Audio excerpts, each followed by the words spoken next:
Assalomu alaykum hammaga. Eng ko'p uchraydigan savollardan biri bu bolamda boshi kichkina, ya'ni mikrosefaliyasi bor, ya'ni bolani boshi kichkina, harakati orqada, aqliy nutqi orqada degan savollar ko'p keladi bizga. Ya'ni bolasida mikrosefaliya tashxisi qo'yilgan bolalar.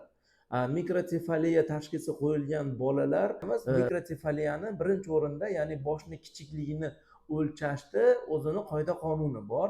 Ya'ni ko'p ota ona boshini noto'g'ri o'lchab oladi yoki bo'lmasam qaysidir pediatr noto'g'ri o'lchab boshi katta yoki kichik deyish hisobidan ota onada noto'g'ri tushuncha paydo bo'ladi. Shu rasmga e'tibor bersalaring, qoshda tepa qismi, ensa bo'rtig'i va quloq tepa qismidan aylantirilgan holatda, ya'ni peshona, ensa bo'rtig'i dan aylanma o'lchami bu occipitofrontal circumference deydi. Shu aylana o'lchamini razmerini to'g'ri o'lchash bizda haqiqatdan ham bolamizda mikrosefaliya tashxisi bor yoki yo'qligiga javob beradi. Ya'ni shuni aniqlasa bo'ladi. Haqiqatdan ham bolani boshi normativlarga nisbatan orqada qolyaptimi yoki yo'qmi? O'sha voz sistemasida berilgan bosh razmerlariga, ya'ni bosh aylana razmeriga nisbatan solishtirib ko'rilganda mikrosefaliya tashxisi bor yoki yo'qligini aniqlasa bo'ladi. Endi mikrosefaliya nima o'zi? Mikrosefaliya bu boshning kichikligi bilan kechuvchi kasallik hisoblanadi. Xo'p, mikrosefaliya kasalligi bo'lsa nima bo'ladi degan ko'pchilikda savol bor. Mikrosefaliya kasalligi bu ba'zi bir formalari og'ir, ba'zi bir formalari o'rta og'ir, ba'zi bir formalari esa yengil, ba'zi bir formalari buni biz aytamiz hech qanday klinik belgi bermasligi mumkin. Faqat boshni kichikligidan tashqari, ya'ni aqliy, nutqiy, jismoniy muammolarga sabab bo'lmasligi mumkin bo'ladi.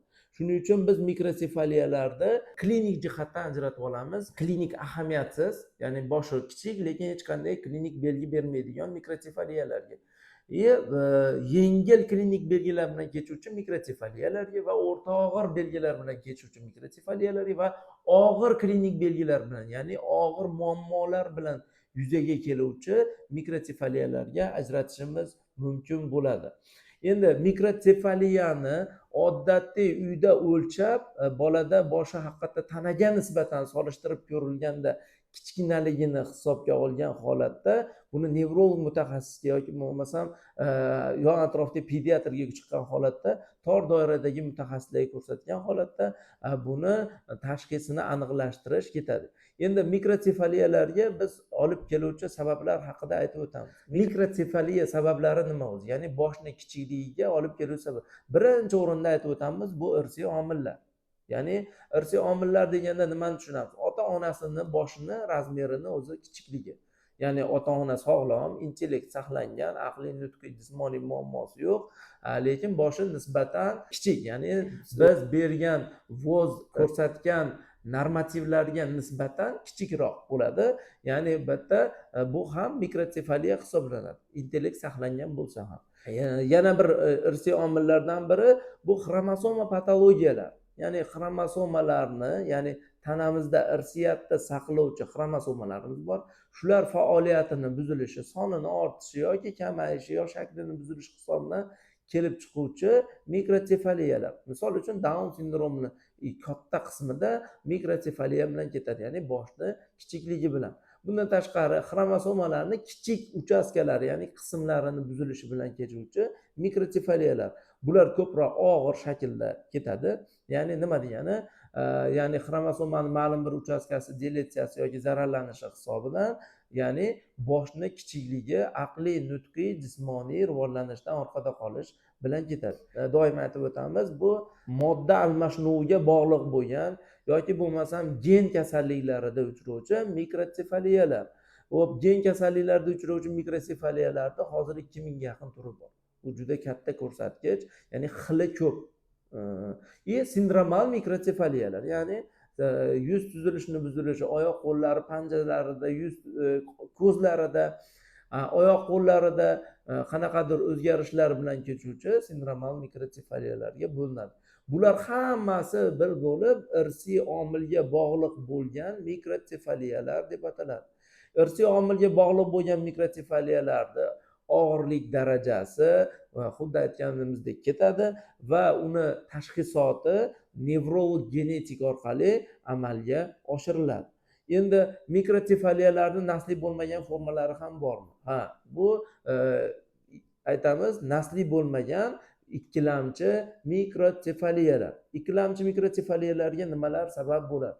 Xo'p, ikkilamchi nasliy bo'lmagan mikrosefaliyalarga tug'ruq travmalari, ya'ni homiladorlikda oxirida, tug'ruq davrida qandaydir bolada yoki bo'lmasam akusherskiy yoki bo'lmasam o'sha to'g'ri tug'ruq qoidalariga rioya qilmagan holatda tug'ilganda tug'ruq travmalari bilan tug'iladi bola, ya'ni bosh miyaga qon quyilishi yoki bo'lmasam kichik qon tomirlar faoliyatini buzilishi yoki bo'lmasam o'sha kislorod yetmay qolishi bosh miyaga, ya'ni miyani ma'lum muddat och qolib ketishi, tug'ruq yo'lida uzoq qolib ketishi, tez tug'ruqlar, shu sabablar hisobidan bolada bosh miyadagi o'zgarishlar hisobiga bosh miya ikkilamchi o'sishdan orqada qoladi. Bu nima degani? Ikkilamchi o'sishdan orqada qoladi degani, bola tug'ilganda bosh razmeri hamma bolalarnikidek bo'ladi, lekin kelajakda shu tug'ruq asorati hisobidan bosh o'sishi orqada qolishi boshlanadi. Ya'ni nima degani bu? Bosh suyagini o'sishi boshida tug'ilganda chaqaloqlik davrida norma, keyingi davrlarda tengdoshlariga nisbatan bosh razmerini, ya'ni biz aytayotgan peshona ensa aylana o'lchamini orqada qolishi bo'ladi boshimiz. Xo'p, bu ikkilamchi mikrosefaliyalar deyiladi. Bular ham ketishi, og'irlik darajasi biz aytib o'tganimizdek bo'ladi. Ya'ni shu kasallikni og'irlik darajasiga qarab buni nevrolog shifokor baholab beradi. Xo'p, ikkilamchi mikrosefaliyalarga tug'ruq travmalaridan tashqari yana homiladorlik davridagi homila ichidagi infeksiyalar. Ya'ni aytamiz to'rch infeksiyalar. Bu ham juda ko'p uchraydigan muammolardan hisoblanadi. To'rch infeksiyalari bu asosan sitomegalovirus, boshqa viruslar hisobidan bolani homila ichida miyasini, ya'ni bosh miyasini o'sishiga ta'sir qiladi va ular orqada qoldiradi. Orqada qoldirish natijasida tug'ilgan bolada bosh suyagining razmeri kichikligi va liqildoqlarining erta bitib qolishi kuzatiladi.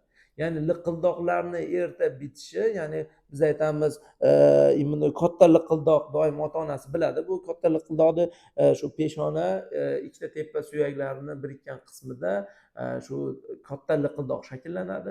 Shuni erta bitib qolishi natijasida ham mikrosefaliyalar yuzaga keladi. Ya'ni bu mikrosefaliyalarni olib keluvchi sababi to'rch infeksiyasi bo'lishi mumkin bo'ladi. Endi mikrosefaliyalarni davolash iloji bormi? Ya'ni qanday davolasa bo'ladi? Bularni operativ yo'l bilan davolaydimi, konservativ yo'l bilan davolaydimi degan savollar kelishi mumkin. Bulardan ba'zi bir qismlari operativ yo'l bilan, ya'ni xirurgik yo'l bilan davolasa bo'ladi. Lekin katta qismi reabilitatsion muolajalar, LFK, massaj, logoped, barcha reabilitatsiya mutaxassislari, tor doiradagi mutaxassislar, ortoped, travmatolog, nevrolog, psixolog, boshqa mutaxassislar bilan birgalikda davolash rejalari tuziladi. Endi nasliy formalarini biz doim aytamiz, oldini olish kerak. Ya'ni nima degani bu? Ya'ni kelajakda bitta oilada ikkita mikrosefaliya bilan, uchta mikrosefaliya bilan yurgan oilalar bor. Ya'ni boshning kichkinaligi bilan bitta oilada 3 ta 4 ta og'ir nutqiy, aqliy, jismoniy rivojlanishda orqada qolgan bolalar bor.